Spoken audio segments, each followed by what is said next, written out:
They combine everything from identity resolution and targeting and analytics and measurement. And they're really taking matters into their own hands and filling the void that was left when Nielsen lost its accreditation as the de facto currency for content and ad measurements.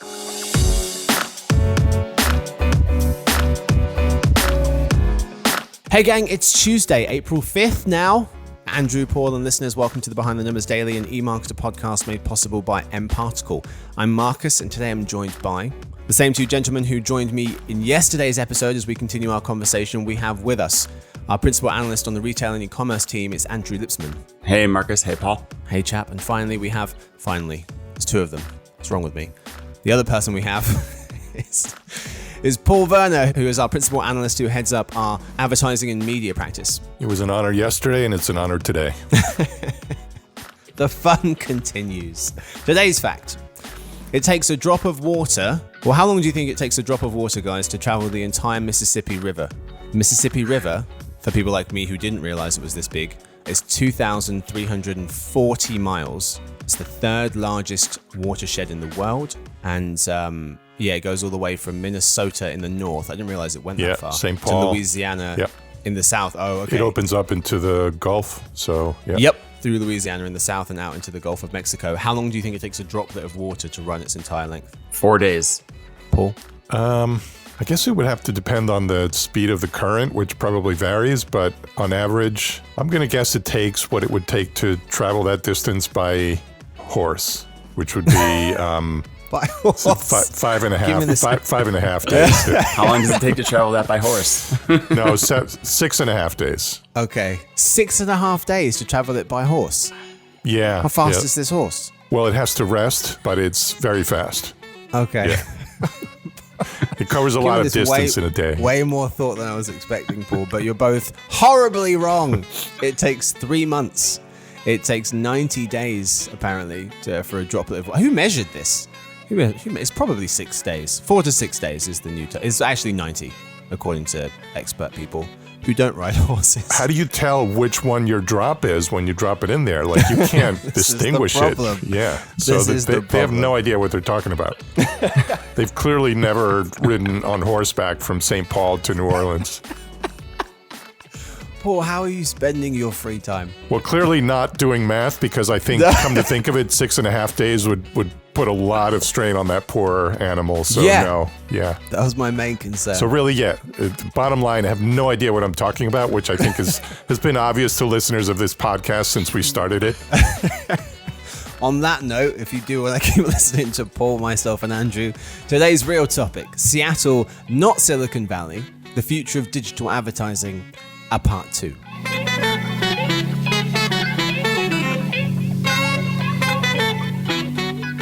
So in yesterday's episode, which was part 1 of this conversation, we talked all about the future of advertising and trying to figure out whether the center of gravity is shifting somewhat and moving to Seattle. And we talked a lot about, we set the table by talking about Andrew's mini analysis that he was doing, talking about the different players in digital advertising currently, Facebook, Google are some of the giants, but also Amazon and Microsoft, and whether Amazon and Microsoft are actually positioning themselves better to be the future of digital advertising as opposed to the present. And he created a matrix and with a 1 to 5 point scale, 5 being great, 1 not being great, and came out with some scores. We went through the first 2 verticals, retail media and CTV, and how those 4 giants stack up in those spaces. And today we're talking about gaming, audio, in-store, and a bunch of other things. We'll talk about some other players as well outside of this top 4. But let's start with gaming. So we had retail media, then CTV. We're now talking about gaming and how these 4 giants, Facebook, Google, Amazon, and Microsoft, stack up. Andrew, I'll come to you first. How are they looking? Yeah, so I awarded my second 5 in the gaming space to Microsoft. I think they just have and this assumes the Activision Blizzard acquisition goes through. But, I think they even still have a pretty strong argument for a 5 without that, given Xbox and everything that they've done with in-game advertising already to date. So they're head and shoulders above the rest. Amazon, I gave a 3. They do have Twitch, which I think is a key asset. And, they're doing a few other things around gaming, but that whole strategy is not clear to me yet. Facebook and Google, And again, I need to lean on Paul's knowledge of the space, which is a lot better than mine.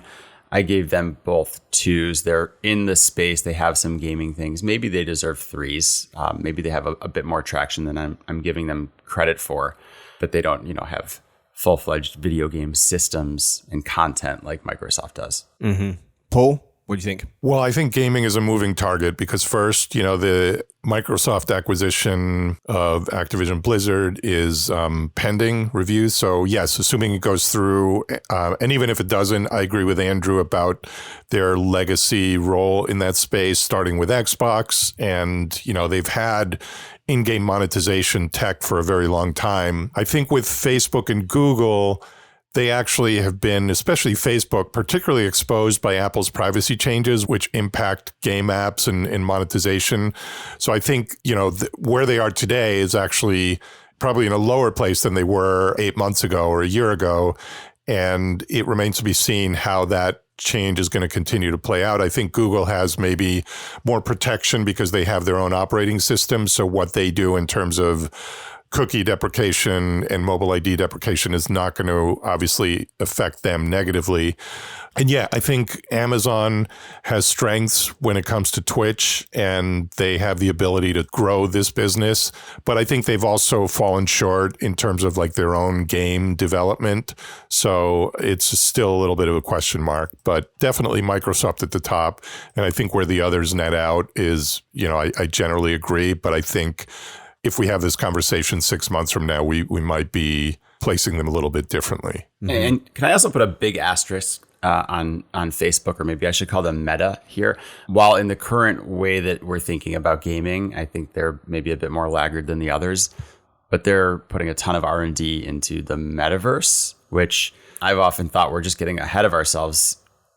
All this talk about the metaverse, why don't we talk about gaming? And what Facebook is doing is, in some respects, kind of the next generation gaming. So maybe in a more strict definition, they're laggard, but you could very easily see how if we widen the gaming discussion to metaverse, that they could jump to the top of the list, right? So to me, there's a lot of variance in that Facebook score.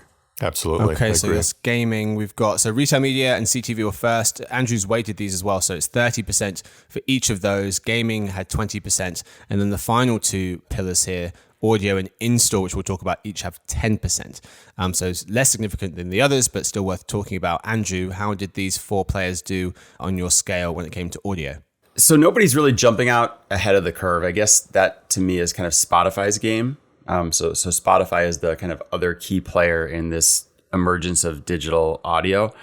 They all basically got 2s or 3s in my scoring. Google and Amazon, I gave 3s because they do have music services and podcasts, a foothold in podcasting in a way that Microsoft and Facebook don't. So that's really how I look at it. I will say within audio, it's going to move in a lot of directions, but the thing I'm most bullish on specifically is podcast advertising. And the reason being, and Marcus, this goes back to a discussion that we had about the metaverse, where I kind of made this point that ad dollars in mass media channels come through forms of media that involve a lot of time spent and passive engagement, not necessarily immersive. And podcasting, to me, it just jumped out and hit me in that moment that saying, wow, people are spending more and more time listening to podcasts. It's monetizing well, it's growing, but there's no way that those ad dollars are in alignment with how much time is being spent in that passive consumption medium at this point. And so I just feel like that's a market. There's some things it has to work through in order to monetize better, but the ad dollars should be flowing in a pretty strong way.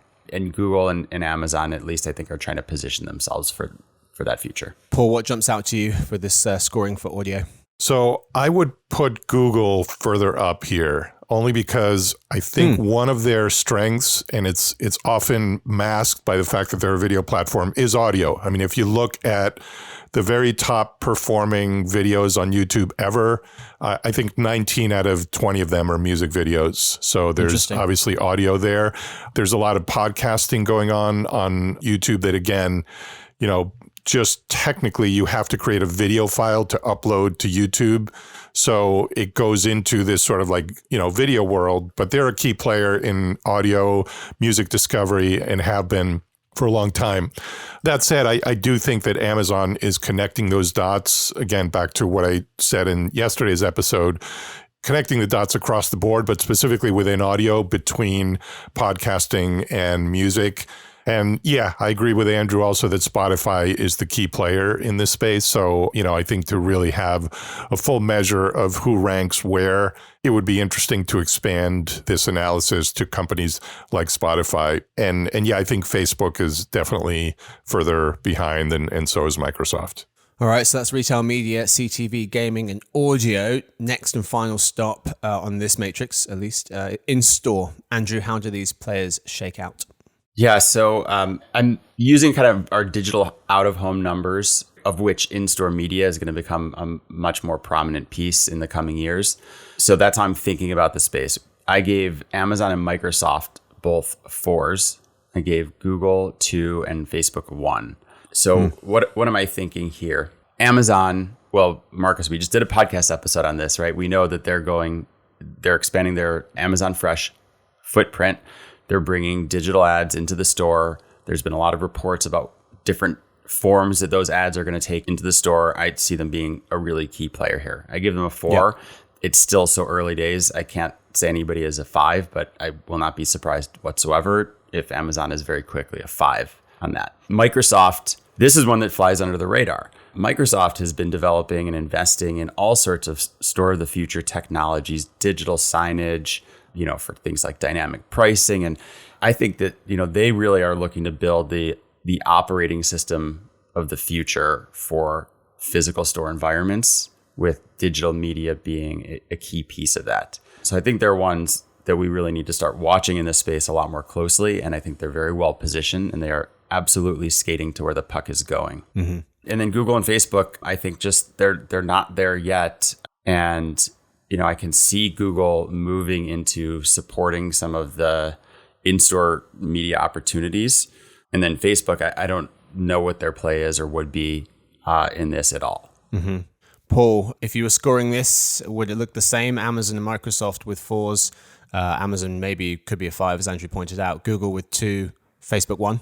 Yeah, Andrew has a lot more expertise in this space than I do, so I definitely trust his judgment on the scoring. I think the biggest takeaway here, I agree on the scoring, and the biggest takeaway is that Microsoft is a company that very few people out there in the world would identify as a key player in-store advertising. But to Andrew's point, they're clearly, it's one of the many ways in which they're kind of playing the stealth game. And I think they are going to build that business, from all the tech they've acquired and become a major player. I might argue that until they actually get there, maybe I'd give them a 3-point something and put them a little bit behind Amazon, which has more of an immediate retail presence and a lot of technology that they're embedding into their own stores and licensing to other stores. But nevertheless, I think they're definitely both neck and neck up there. Well, and that's a key piece, Paul, licensing the tech, because Amazon is maybe more out front on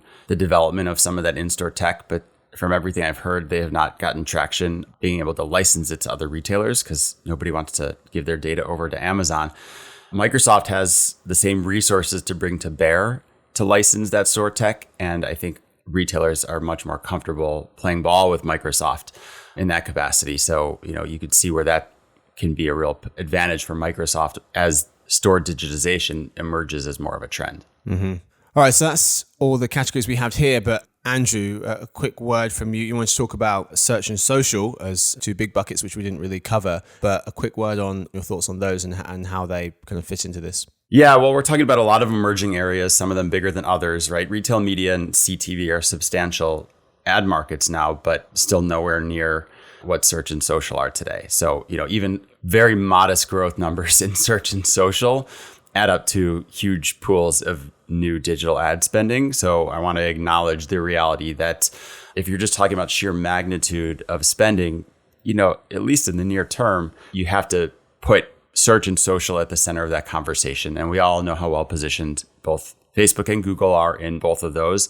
So to me, that's just kind of a reality check when we think about the future of advertising. We can't just ignore the 2 biggest pools of spending, even if they're not going to continue to grow at these, 30% growth rates like all these other channels we're talking about are set to grow at. All right. Well, we'll take a quick word from our sponsor, mParticle, and then we'll be back in the second half to talk about some other of the players that we're watching in terms of the future of digital advertising.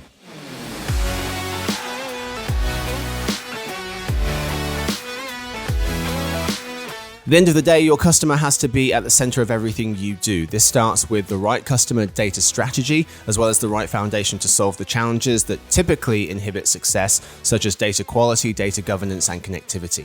mParticle is your real-time customer data infrastructure that helps you accelerate your data strategy by cleansing, visualizing, and integrating your customer data from anywhere to anywhere. Ultimately, better data leads to better decisions, better customer experiences, and better outcomes. See why the best brands choose mParticle. Go to www.mparticle.com. All right, folks, we're back this side of the ad read, and in the second half, we're going to be talking about some of the other interesting players in the future of digital advertising and figuring out where Andrew and Paul net out on this idea of Seattle, not Silicon Valley, being the future of digital advertising. But before we do, I want to quickly just recap what we talked about, because we threw out a bunch of numbers and different verticals, different players. All told, Andrew, we've got Amazon. Once you put them through the different verticals, retail media, CTV, gaming, you add up their scores and you weight it as well. Amazon comes out in front, then Microsoft, then Google, and then Facebook, right? Yes. And that, okay. Again, that's sort of scoring with respect to these growth areas. So how well positioned are they for these kind of 5 growth areas that represent a key piece of the future of digital advertising? And yeah, right. It was Amazon, Microsoft, Google, and then Facebook. Okay. That's retail media, CTV, gaming, audio, and in-store. And really quickly, the thing that jumps out to me about all this when you go along is Facebook being behind, and quite a ways behind it seems. And Andrew, I know that you wanted to zoom in on Facebook in another episode and talk a bit about why they're not so set, why you think they're not so set up for the future. And we're going to be speaking with our social media expert, Deborah Aho Williamson, about whether she agrees with you or not. Yeah, and I mean the key thing here that is what jump, like the company does seem to be betting the future on the metaverse, right? And there's this big leap to the metaverse, and we don't know where that nets out. But in terms of these key growth areas that are in front of us, that you would think all key players in digital advertising would be evolving into in some form or fashion, it didn't seem to have a really strong position on any of them. So that did stand out to me quite a bit. Yeah, people might have a bit of cognitive dissonance, thinking, "What are you talking about? Facebook isn't set up for they're the second biggest digital ad player." But when you look at where they are today versus these, to Andrew's point, these 5 growth areas of retail media, CTV, gaming, audio, and in-store, maybe not as best positioned as some of these other players. All right, some other folks we didn't talk about, Andrew, that you wanted to get to with regards to the future of digital advertising. Who jumps out to you? Who are some other interesting players who may not be this big but are still worth watching? Well, let me kick it to Paul first. I know he's got some strong opinions on a few of these companies. Well, I mean, I would start by zeroing in on connected TV and pointing out that the combined ad revenues for Samsung, LG, and Vizio are projected to be above $6 billion in 2026. I know that's obviously less than Microsoft's entire ad business right now. But when you think that these are basically device companies who are now really becoming ad platforms, that's a big sea change. Roku and Vizio actually now make more money from ads than devices. So, they started with their DNA in the device world and they're making a big transition. I would also point to all the media conglomerates, aka TV networks, that are rolling out these massive ad platforms that have huge scale, and they combine everything from identity resolution and targeting and analytics and measurement. And they're really taking matters into their own hands and filling the void that was left when Nielsen lost its accreditation as the de facto currency for content and ad measurement. So the way those companies are approaching advertising is a big leap from the way it used to be, where they basically just sold ads to the highest bidder on an insertion order basis. There's a lot more to it than that. And I was just at NBC Universal's developer conference, and their list of partners included ad tech and, SSPs and DSPs and measurement firms and really the whole gamut. And it was almost like a who's who of that ad tech world in terms of who they're partnering with. So I would say, that's one area where I think we haven't really fully zeroed in. I mean, we talked about the potential that Amazon and Google have to grow their connected TV businesses, which they will certainly do. But I think there's a lot more players there. And then, even if you zero in on retail media, yesterday we talked about some of the other companies that are seeing that opportunity. So I think, again, that world is going to continue to be dominated by Amazon, but I think other companies will do really interesting and innovative things. And even though Walmart's retail media business might flow through Silicon Valley, I mean, obviously the company's headquartered in Bentonville, and, Best Buy and Target are both in greater Minneapolis. So there are all these different centers of gravity and players that I think are really transforming the ad business, even if none of them on their own have the kind of scale that an Amazon or a Google or Meta have. And then the last thing I'll say in terms of other players, we referred to this earlier, is you look at a company like Spotify, they're clearly the 800-pound gorilla in audio.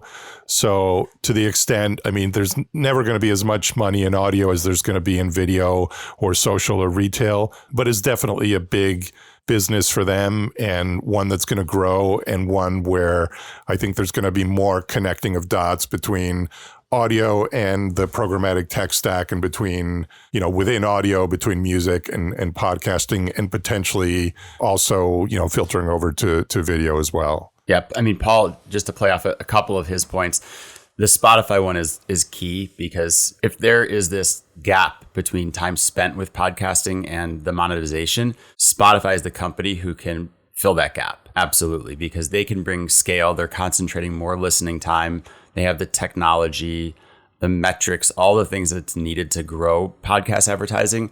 They basically are the one in the driver's seat to do that. And I think they will.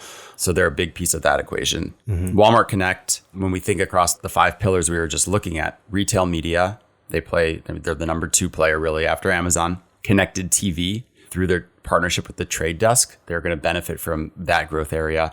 And then in-store, Walmart has the biggest store footprint, and they're definitely thinking about and bringing digital screens into their store environments already. So that's a company that's well positioned across a number of these fronts. So it's weird to think about Walmart as an advertising company, but I think they're on their way to becoming a new power player. The last one that I would bring up in addition to these is Apple. Mm-hmm. Apple's going to become a much bigger player in advertising, and they are playing in connected TV. I mean, their TV content this year is it's incredible, and we're just getting started. So I think they're becoming a real force on the content side. And if they want to introduce advertising to that, they certainly could. They're doing a lot more with gaming. So, and then, we talked about the other big pools of spending. They're starting to eat into that search market for apps, taking a big bite out of Facebook's business. So I think we need to start acknowledging Apple as a new scaled player in the advertising game. Andrew, wasn't there another one you mentioned to me previously, Disney? Yeah, well, Disney, I mean, just as a great content company that obviously is one of the leaders in CTV, gaming, they can really start to play in a lot of these areas as well. They have also done physical retail. So I don't know, all the pieces of that game, but I just look at a company like Disney and I feel like they're increasingly well positioned for the future of digital advertising as well. Yeah, for sure. Yeah. I mean, when you look at Disney, they've got the whole range. I mean, they have the legacy TV networks, they have sports, which we talked a little bit about in the context of Amazon, but obviously Disney is a huge and key player there. And they have theme parks, which, to Andrew's points about digital out of home, that's a huge piece of the puzzle and one that connects with retail, which of course Disney also has. So right across the board. And yes, of course, connected TV. So there's almost nothing that Disney doesn't touch when it comes to advertising and, just having this full range of touch points. And all pulled together by the unbelievable IP that they have and all of these franchises with so many different touch points. So, it all kind of begins with content. And so that I think is the fuel for every ambition that Disney would have in advertising. Yeah. All right. let's figure out where you guys net out on the question. 30 seconds each. Paul, I'll start with you. Andrew, I'll give you the last word. So, Paul, Seattle, not Silicon Valley, being the future of digital advertising. What do you think? I think Seattle is a key and growing player, but I wouldn't say that there's a specific gravitational pull just to Seattle. And I see huge areas of opportunity on Madison Avenue and Hollywood, still Silicon Valley, and then places like, Minneapolis, Bentonville, and Stockholm, to name just a few. Okay. Andrew? Well, I went in with the idea to see if I could convince myself that Seattle is the future of digital advertising over Silicon Valley. And I have to say that with Facebook maybe declining or not as well positioned for the future, I will say that Silicon Valley is plugging that gap with the emergence of some other players, including Apple and Google. When I looked at this analysis, Google will be just fine. They're not going anywhere and they're still pretty well positioned. So Silicon Valley is not going anywhere. But I am ready to anoint, or maybe not yet anoint, but say that I do believe there will be in the very near future a time where we will declare Seattle HQ2 of digital advertising. I think it's going to be on par, and it's going to be a second clear power center for the future of this space. The LeBron James to Michael Jordan, perhaps? Let's not get crazy. That's a whole other episode or 10. Well, that's all we've got time for this episode. Thank you so much, gents, for hanging out. Thank you to Andrew. Thank you, Marcus. Thank you to Paul. Thank you. And thank you to Victoria. She edits the show. Thanks to everyone listening. We'll see you tomorrow, hopefully, for the Behind the Numbers Brand Anatomy, an eMarketer podcast made possible by mParticle.